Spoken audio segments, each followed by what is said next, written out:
Welcome to Beyond Your Why podcast, where we go beyond just talking about your why and actually help you discover and then live your why.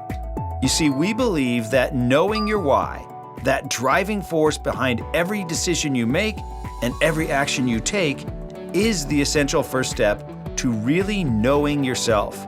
It allows you to move forward faster and have a bigger impact. If you're already a fan of the show, then you know that every week we talk about one of the 9 whys, and then we introduce you to somebody with that why so you can see how their why is played out in their life. This show will be more powerful for you if you've already discovered your why. If you still need to do that, head over to whyinstitute.com and discover your why today. It'll only take you about 5 minutes. Now, let's meet today's guest. Welcome to Beyond Your Why podcast, where we go beyond just talking about your why and actually helping you discover and then live your why. So if you're a regular listener, you know that every week we talk about one of the 9 whys, and then we bring on somebody with that why so we can see how their why has played out in their life. And this week, we're going to talk about the why of contribute. To contribute to a greater cause, add value, or have an impact in the lives of others. So if this is your why, then you want to be part of a greater cause, something that is bigger than yourself. You don't necessarily want to be the face of the cause, but you want to contribute to it in a meaningful way. You love to support others, and you relish successes that contribute to the greater good of the team. You see group victories as personal victories. You are often behind the scenes looking for ways to make the world better. You make a reliable and committed teammate, and you often act as the glue that holds everyone else together. You use your time, money, energy, resources, and connections to add value to other people and organizations. And so today, I've got a great guest for you. His name is Jason Cochran. He is a business psychologist and the co-founder of technology companies iAspire and Dulead in Indianapolis, both of which are focused on human development. Fascinated with the exploration of human potential, Jason has devoted his life to building scalable solutions that attract, develop, and retain talent. He is also hands-on experience working with organizations in education and business, leading people, change, process improvement, and digital transformation in consulting roles. Frustrated with the shortcomings of failed employee engagement initiatives, Jason created the 4 principles of connection framework, connecting with self, others, role, and the organization, which creates purpose through meaningful employee experiences, addressing the innate needs for why people desire meaningful work in their lives that leads to fulfillment. His passion is to help organizations build growth cultures where people elevate to their potential and organizations fulfill their missions in the world. More recently, he joined top 10 global HR thought leaders Ira Wolf as co-host on the Geeks, Geezers, and Googleization show, where they interview global thought leaders concerning the convergence of people, technology, and the future of work, jobs, careers, business, and HR. The show is rated as a top 50 business podcast by Thinkers 360 and is ranked in the top 10% globally out of nearly 3 million podcasts. Jason, welcome to the podcast. Wow, what an intro, Gary. Thank you so much. I'm excited to be with you and your listeners today. That was a mouthful. There's a lot to unpack there. Yeah, there absolutely is. And I think we're going to unpack it really well today because we're going to talk about the why, which is at the center of most of what I do, or at least I try to do. I love that. Well, let's go back to where did you grow up? Tell us a little bit about your childhood. Absolutely. I grew up in Logansport, Indiana. It's about an hour and a half north of Indianapolis, rural Indiana. I had 50 people in my graduating class, and that was not a private school. That was a public school. We were one of the smallest schools in the state. Once I graduated, I went down to Nashville, Tennessee for college, became a psychologist, would have stayed down there. I love Tennessee, but pretty much all my family was back in Indiana and I missed them. So I ended up moving back to Indiana and have been doing work in psychology in a lot of different areas since then. Okay, so what were you like in high school? Take us into your high school, and were you the guy that was on the sports teams? Were you the guy that everybody came to help them solve their problems? Were you the outcast? What were you like? I love that question, Gary. I was really shy. I was an introvert. And so I think what a lot of my classmates would be surprised at now is that I'm doing keynote speeches, that I put myself out there to try and help other people, because I mostly kept to myself. My wife jokes, because my wife was the head of the cheerleading squad in the bigger school on the other side of the county. And she jokes that the only time I would make it onto the sports field was at halftime when I was playing the trumpet. so definitely was not a jock either. But I think the thing that I did well, and that most of my classmates would probably say about me, was I was a pretty adaptable guy. Like, I hung out with the people who were in kind of like the skater clique. I hung out with the nerd clique. I hung out with the band clique. I hung out with the jocks.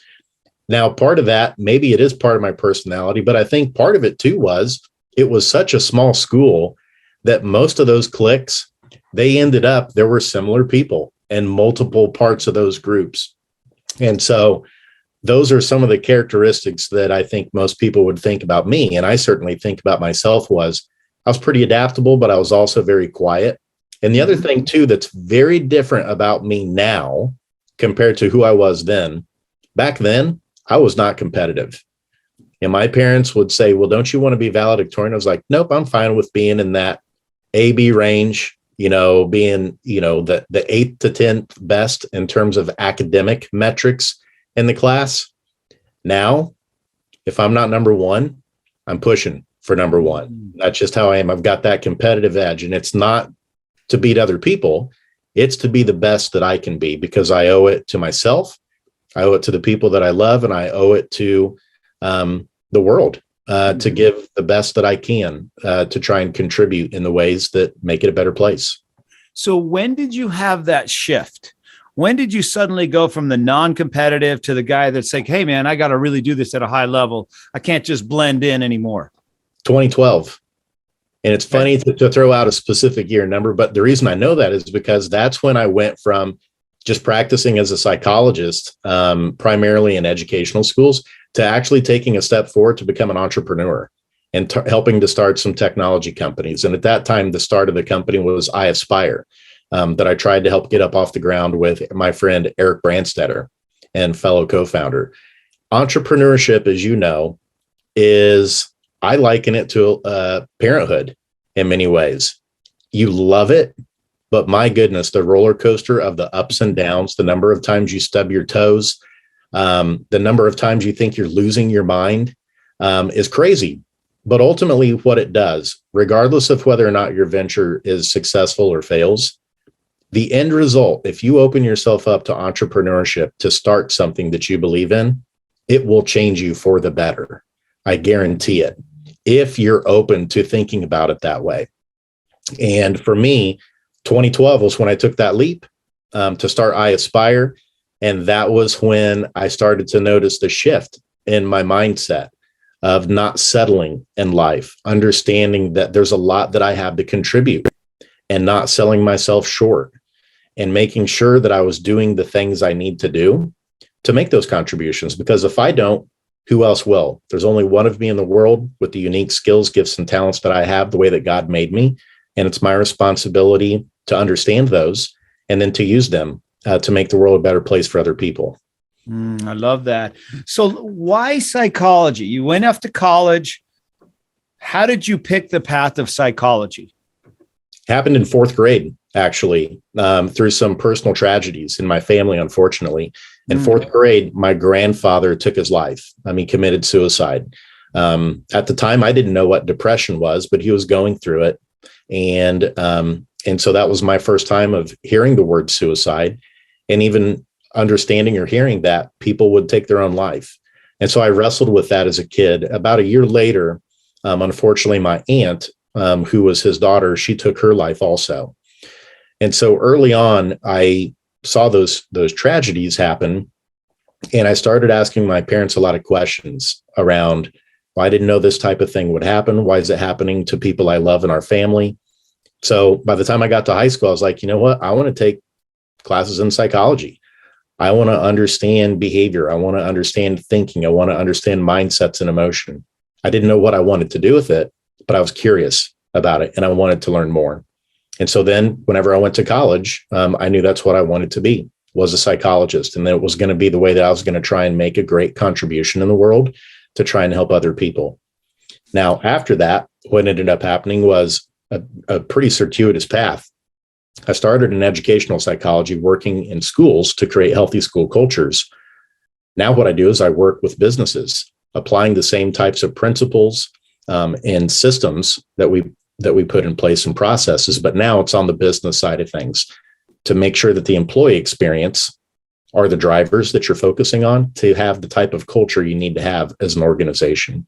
So that's a little bit behind why psychology interest gave me an initial interest as a field of study, and then why I'm doing what I'm doing now. Yeah, to have a bigger impact, right? And so I know you took the YOS discovery, which told us that your why is to contribute to a greater cause. How you do that is by making sense of complex and challenging things. And ultimately, what you bring is a trusting relationship, right? Where others can count on you. And boy, you can sure see that play out in the path that you took, right? You wanted to have a bigger impact. You jumped into something very challenging, mental health, and figured out as much as you could. And then you became the trusted source for others to rely on as you went through schools. And now you're taking that into the business world. Absolutely. And, for me, there's two other people that are a big part of the story as to why I'm doing what I do now. And that's my sister, Kim, and then my father, Richard. My dad, he had a job that he didn't really like, but he did it because it put food on the table. So it was strictly a transactional thing. And I saw him do that for a long time. Unfortunately, the chronic stress of that type of work, you eventually get to the end of the rainbow. You think, oh, if I can just get to retirement, it's okay. I don't need to enjoy what I do. It just needs to provide for things. Well, you do that long enough. If you work for a toxic boss or a toxic work culture, it can put a strain on your health or your mental health. And unfortunately, by the time my dad got to retirement age, there were a couple years there where his quality of life was really good in terms of being able to do the things he used to be able to do. But then quickly, a lot of the health challenges started coming up. And I think part of that's related to the amount of stress that he went through for quite some time. Then my sister, she was an HR professional, and she worked for a company that was very challenging in terms of the ownership. And she just got to a point where she was like, you know what, this isn't suiting me anymore. I'm going to go ahead and retire early so that she can go ahead and start taking care of her grandkids. And so I looked back, at the experiences they had with work. And I know that part of my contribution that I want to make, just to put it in simple terms, is I want to help make work not suck so bad for so many people, or that there's so many work environments that are toxic, that aren't helpful. And that's what I'm on a mission to try and do through the various ventures that I'm a part of. And also toward the future too. I have 4 sons. The oldest is 8. The next one is 4. And then the youngest 2 are twins, and they just turned 2 last week. So I'm thinking about the future too. And I'm thinking, I want this to be a world where work does make up a healthy part of your identity. And it does matter beyond just being something transactional, but that you are doing work that makes you feel fulfilled, that brings meaning to your life, helps you grow as a person, and also is healthy for your other relationships and forms a healthy aspect of your identity too. Now, what a concept, huh? I mean, why shouldn't it be that way? Why should we say it's not good? It shouldn't be that way when obviously it is a big part, like one of the biggest parts of our life. I agree. I mean, I think we've made excuses for too long, Gary, when it comes to work environments. I can't tell you the number of times I've heard people say, well, it's just a job. It's just to pay bills, or work should be work and home should be home. And I think we've made these excuses for work to just say, I just need to get through it. It's okay for it to suck. And I'm thinking, no, when we make our best contributions in the world, it's when the organizational environment isn't sapping your soul. When there are basic pieces in place that make you feel appreciated, that make you feel recognized. And that's what led me to create the 4 principles of connection.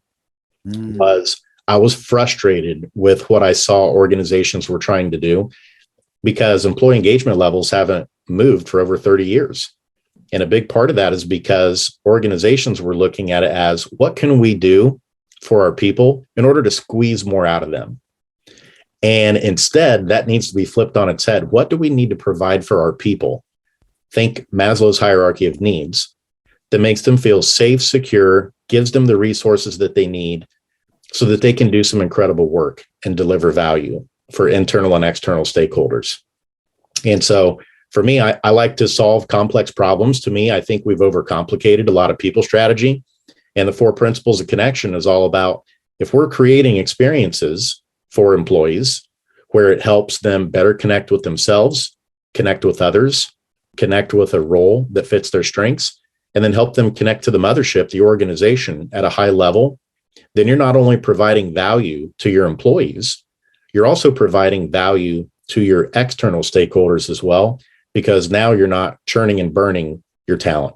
I love that. So what did you learn in working with students and schools that allowed you to make the jump into business? Because they seem like totally different animals, but maybe they're not. Sure. Hey, here's the thing that I saw that was really similar. There end up being a lot of decisions that are made at the top that are then pushed down below. And by that, I mean, in schools, oftentimes teachers would say, I can't understand why Billy isn't doing this in the classroom. And it's like, well, have you ever asked Billy? Have you ever asked him for his input as to why he's doing X behavior and what it's, doing for him, as to why he's not doing what you want to do? But typically what would happen in schools is instead it's, Billy's got a problem because he's getting under my skin if I'm the teacher. So what I'm going to do is I'm going to meet with the principal. I'm going to meet with some other teachers. I'm going to meet with a psychologist. I'm going to meet with the parent. Basically, I'm going to meet with everybody but Billy. And we're going to come up with a plan as the adults as to what we want Billy to do. And then we're going to make him do it with carrots and sticks. And then a famous psychologist by the name of Ross Greene came along in the 90s. And he said, if you want to solve most of your behavior challenges in schools, you need to use collaborative problem solving. The most important person at the table is the person who's struggling with the behavior, because everybody wants to do well. Nobody wants to do poorly. And so if you don't have Billy at the table being an active stakeholder in that participation about his own behavior, you're going to fail. Well, the leap to business is, for too long, we have been doing things to employees instead of with them. And I think we're at a really remarkable point in history right now because of the labor market, because of the challenges with finding talent or finding the right talent. I think the leadership in many organizations that have had a modus operandi of, we're fine with turnover, I think they're now starting to rethink things and think, okay, this concept of employee experience, employees really are our first customers. Every day they're asking whether or not they're bought into the organization, they're bought into the culture, the brand, the solutions and offerings that are going out to the marketplace. And so you can't really help your customers if you aren't helping your internal customers first, which are your employees. And so for me, that was where I saw the parallel. Was there was way too much, especially at the top of leadership, coming up with things behind closed doors among leadership and saying, this is what we think, this is the direction we're going to head, with not enough buy-in and input from the frontline folks, who many times are the ones closest to the real problems that the organization is trying to solve. So why does this seem so obvious? And why does this seem like so much common sense? And how the heck did we get so far off track? I think it's a lot easier to just hop in and solve things yourself. Mm-hmm. I don't know about you, Gary. I'd love to hear your perspective on this, but I can tell you as a husband, many times my wife reminds me, my job needs to be to listen and not necessarily to always jump to conclusions and think I know the solution and give her the solution to the problem. And I think the tendency for us, most humans, to jump to solutions is because that's a lot easier, I think, than it is to sit, be empathetic, really understand things, take a while to think through them at a metacognitive level and sort through them, than it is to, really take the time to run focus groups, than to do interviews to really understand the problem. It's a lot easier to just behind closed doors or in a vacuum come up with solutions. that you think as to what the real problem is. And so I think that's why businesses often get themselves in trouble, is because it's much easier to come up with solutions than it is to take time in the problem analysis step of problem solving to really dig in, listen to your people, and figure out what's going on and put the puzzle pieces together to solve the problem. So you get a call from a company that's struggling with culture problems, struggling with losing employees, not being able to hire, not being able to move forward like they want to. What do you do with them? How does it take us through your process? Yeah, one of the first things I want to look at is values of the organization. And something that I actually have learned from a lot of Dave Ulrich's teachings is when it comes to values, many times those are formed from the inside out.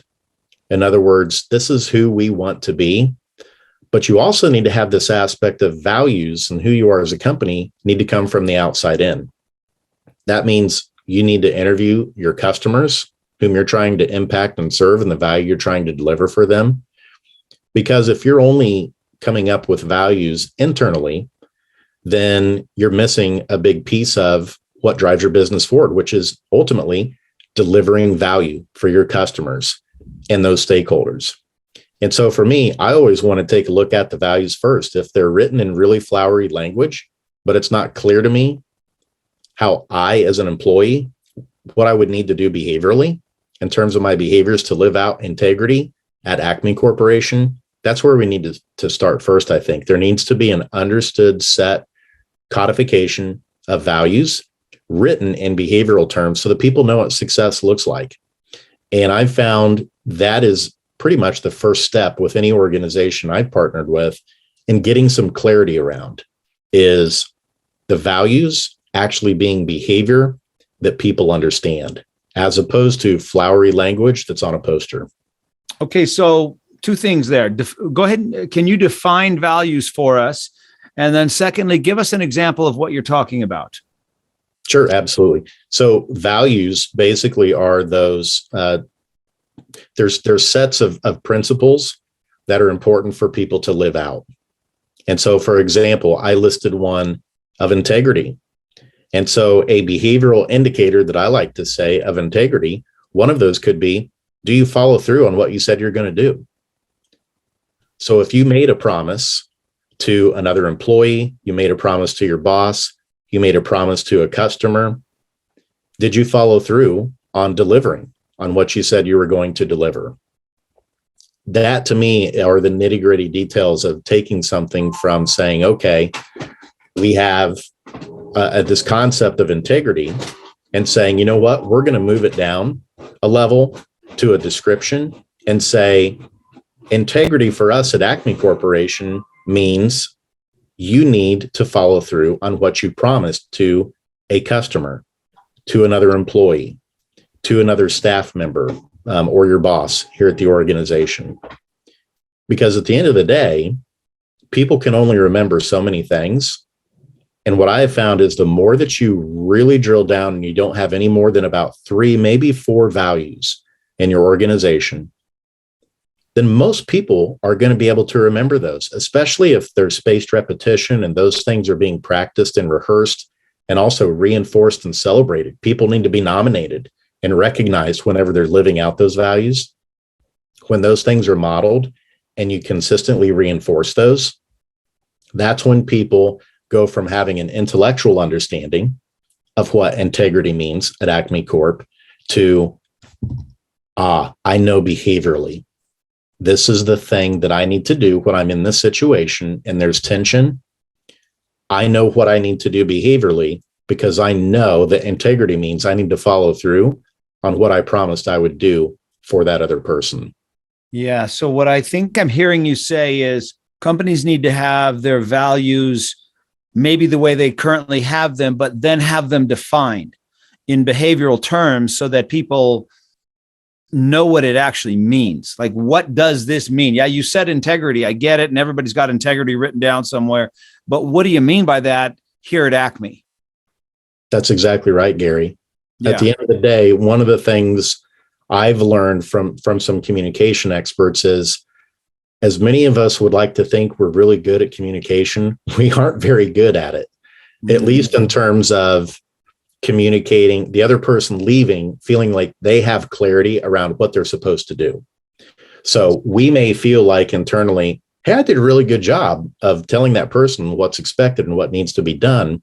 But what you just did there is a perfect example. You did a reflective listening and questioning technique. You said, so if I'm hearing you correctly, right, those simple little steps to clear up the communication is so important. And that's where codifying the values and moving it from the flowery language to, hey, here are 3 examples behaviorally of what it means to live out integrity. Those are the things that people will eventually know and understand and be reinforced for. And that's how you're going to get your values lived out in the organization in a way that really matters and ultimately that makes sense to them. Do you find that most companies articulate the same values, or is there like a same 3 that keep showing up over and over with all the different companies you work with, or are they all over the board? Yeah, there definitely is like a top 3. And those top 3 would be trust, integrity, and service. At least in the work that I do, those are the 3 that come up the most often. Now, what's interesting is that can be expressed in, some different shades, 1 degree of separation from another for each company. But in terms of what that's mostly landing on, it's landing on the same types of concepts that the company believes are important, not only internally, but to make sure that they're delivering the appropriate value to their external stakeholders. Mm-hmm. Okay, so now you've gone in, you've looked at the company values, you've seen that maybe they weren't, but now they are written out in behavioral terms so that it's more clear on exactly how we behave based on these shared values. Then what happens? Now we got to reinforce them, and we've got to do it, kind of what I call spaced repetition. And by that, I mean, this can't be something that we just do like once a month. It's got to be something that's done on the regular, maybe once every couple of weeks. And the reinforcement piece is, if you have any type of reward or recognition program, I highly recommend that you either align it to living out the values in your organization, or you come up with a separate one specific for living out the values, because it's really important. And so what you're going to do is you're going to have this recognition program that says, hey, this week, we want to nominate and recognize people that we've seen do something that relates to living out integrity. As a reminder, here's the 3 behavioral characteristics of what integrity means at Acme Corporation. Let's nominate and celebrate people that you've seen do that this week. So you need to consistently do that and make sure that you're reinforcing people, that they're being caught in the moment and celebrated and appreciated. This is the other piece, in ways that matter to them, not the way we want to recognize and appreciate them, but ways that they want to be shown appreciation and recognition for living out those values. That's critically important. And again, this is something that's got to be consistently done over time. Whenever you bring somebody new on staff, you need to make sure that they're being reinforced at a certain cadence as well for living out those values. Well, that's how you get people pulling in the same direction. That's how, from an organizational behavior perspective, you get people focusing on the right behaviors, and ultimately how you develop habits over time. Because this isn't just something where you say, hey, as part of orientation, you're going to hear about our values and we have these posters that are on a wall. No, the way that you actually do it from a behavioral perspective is you got to practice it, you got to model it, you got to reinforce it, and you need to be doing that on the regular throughout the year with your people. And then eventually what's going to happen is those things are going to become more automatic processes for people. They're going to know it like the back of their hand. And that's what you eventually want, so that whenever certain situations come up and they're wondering, well, what should I do? More times than not, they're going to have the answer in their heart and in their head of how they should handle a difficult situation, because they know what it means to live out integrity at Acme Corporation. As we look at your why, how, and what of how do we have a bigger impact? How do we solve the challenging problems we're facing? But the third critical piece to that is, how do we preserve and enhance relationships? And so how do we create trusting relationships? How do we trust each other? So what part of a company, a successful organization, do you think do relationships play, especially trust in the relationship? I think it starts with leaders being open, honest, and real and authentic. And here's what I mean by that, Gary. We're going to get into the mental health aspect now, if that's okay, for a minute. I think this is really important. For too long, many people have felt like they can't acknowledge mental health challenges that they have. In fact, most of the time when we even mention mental health, most people think of it in a negative light. Really, it's no different than physical health. Like, we're all on the spectrum somewhere of mental health, whether it's more toward the positive end and, having a really healthy lifestyle when it comes to our mental health, or toward the other end of really struggling and maybe even possibly having some mental illness. But we have a problem with stigma in this country with mental health. And I share with leaders, one of the quickest ways that you can build trust with your people is to acknowledge challenges you have, whether it's with mental health, whether it's with challenges in your job, challenges in relationships that you have. People do not want to work for a robot or with a robot. They want to work with someone that they think comes to work and has flaws, faults, hangups, just like they do in life too. And let me tell you, if you're a leader and you think that your people think you're perfect, I got news for you. They know you're not perfect. They might be able to point out your faults better than you know them yourself. And so I always, encourage leaders, make sure you're getting feedback on how you can be doing better, not just in terms of business operations, but as a human being. How can you do a better job of creating those connections? And so when we talk about trust, the first thing that people are looking for when they're thinking to themselves, do I want to follow this person? Do I value their opinions? The first thing they're wondering is, do I feel connected to them? Do I feel like I can be who I am around them and be vulnerable? And the only way they're going to do that within a business relationship is if the leader takes that step first. And so I often encourage leaders, you don't have to share everything, but you need to be able to share and open up on those challenges. And I think the reason that leaders struggle with this in particular is because they're used to having the answers. They're high achievers. Obviously, they wouldn't be the leader in an organization typically without being very successful. And so there's this concept of don't show your flaws, don't show your faults, don't talk about those.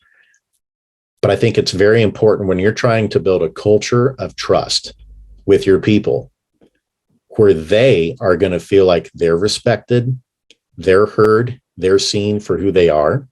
It's important that leaders model that first and acknowledge their faults, admit the times that they were wrong, talk about the things that they're challenged by, and don't just share that with your inner circle.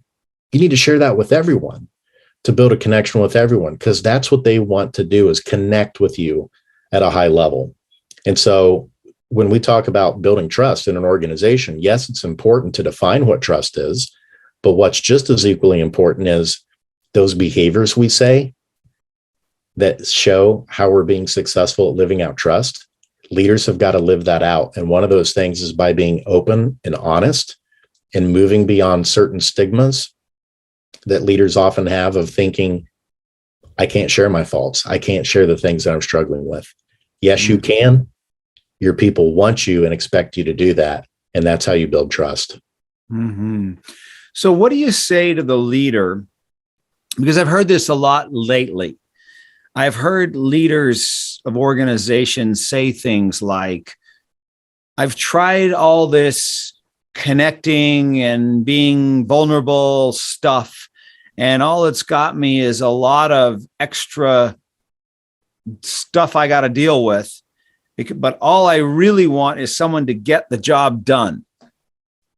So it has added a lot of drama and trauma at their work that they have to deal with in order to get the same process done.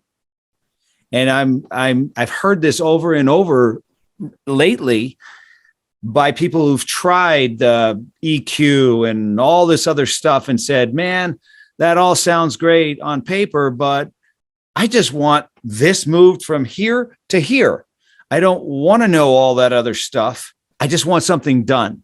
And I want to add to that, or I want to hear your perspective on how you think that will affect the rapid automation or movement towards robots and towards having a workforce that is a robot versus a human. I know that's way out there, but it's coming fast. I just heard this speaker when I was in Florida that's an AI expert, and he owns a robotics company, and he was saying that it's coming faster and faster now because employers are tired of having to deal with all the extra stuff. So I'd love your perspective on that. Absolutely. Yeah, I think the first thing we probably should consider, there's probably context a little bit. Certainly, there are going to be jobs that are replaced by automation, and they should be replaced by automation. For example, fry cook type thing. I've seen where there's restaurants in California that they already have the automation and the robots now that are rotating fries and doing stuff like that, right? What we need human beings working on, where human beings deliver value, is in solving complex problems. When we're using our higher order cortical skills, not doing mundane, repetitive work. Those things absolutely should be automated. And so when I think of, typically the executives you referenced, and certainly the ones I've heard from, when they're talking about frontline employees and maybe dealing with some of the stuff of getting into the vulnerability and stuff like that, I certainly understand if you're running a fast food restaurant, maybe some of those things aren't necessary because the job itself, by definition, is very rote and mundane. And so that it's going to be high churn. It's probably not a destination employer type job where someone sees themselves staying there, doing that type of job for a long time. But when we talk about other types of work where we are solving complex problems, I think that's where you better make sure as a leader that you are developing those core relationships, because otherwise you are going to struggle to get the top quality millennial and Gen Z talent moving forward, because there is a high expectation from those specific talent pools to work for companies that care about them as a person. And that's not going to change. They will go find another gig. They will start their own business. They have come up with very creative alternatives for what to do outside of working for your company if you are not showing that you value them. So I absolutely agree with you, Gary, that when it comes to the rote, the mundane type of work that's very repetitive and simplistic, that's going to be replaced by automation, probably don't need to spend a tremendous amount of time banging your head against the wall investing in vulnerability programs. However, for organizations that are trying to deliver stakeholder value, solving very complex problems in the world, you are going after the top talent in order to solve those things. And one of the drivers now, whether they like it or not, we just talked about it, is people want to be valued and respected by their employer. And that means all of who they are. And one of the people on our podcast with Ira and me, she's a Gen Z futurist. Her name is Danielle Farage. She shared something with me that just blew me away. And she said that bad leaders and bad companies can no longer hide from the talent pool when it comes to millennials and Gen Z. She said, we have eyes and ears everywhere. And they're asking, before they even go in for an interview or considering putting in an application to work for your company, behind the scenes, they're going through all of their networks, and they have very extensive networks because of the social media platforms now and the information that they can get from Glassdoor and all of these other sources of information about the company.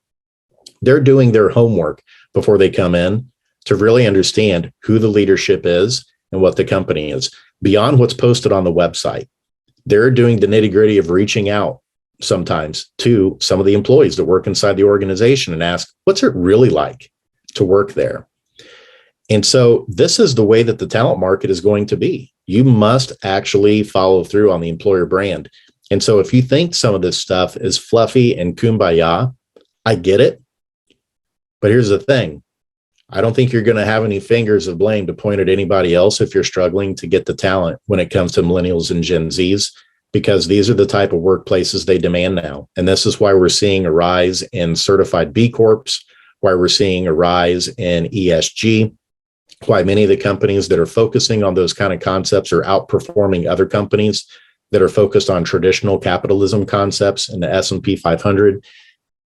We have the data to show that this is how people work best and contribute best. And we also now have the research that shows 90% of business value is in your people. That's what drives the value of the business.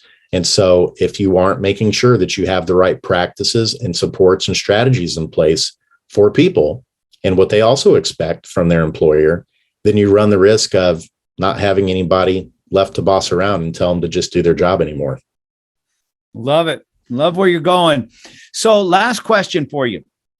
What's the best piece of advice that you've ever been given or that you've ever given to someone? Best piece of advice I ever got was from my mom. She told me, this was when I was in middle school.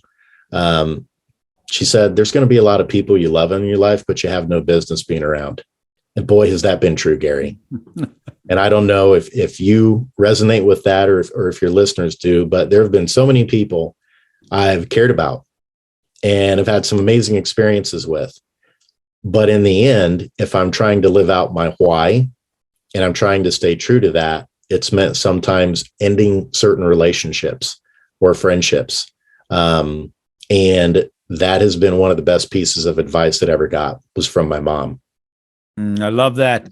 So, Jason, if there's people that are listening that want to connect with you, want to follow you, want to learn more about you, want to hire you, what's the best way for them to get in touch with you? The best way is on LinkedIn. You can find me, Jason Cochran. I don't think there's any other Jason Cochrans on LinkedIn. But if you're watching the show, it's being recorded here today, you can actually match up the face.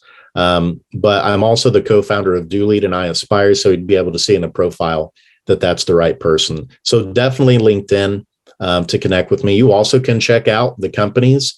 Dulead is D as in dog, ULEAD as in dog.com. It's an automated employee experience platform. Learn a little bit of the work I'm doing there.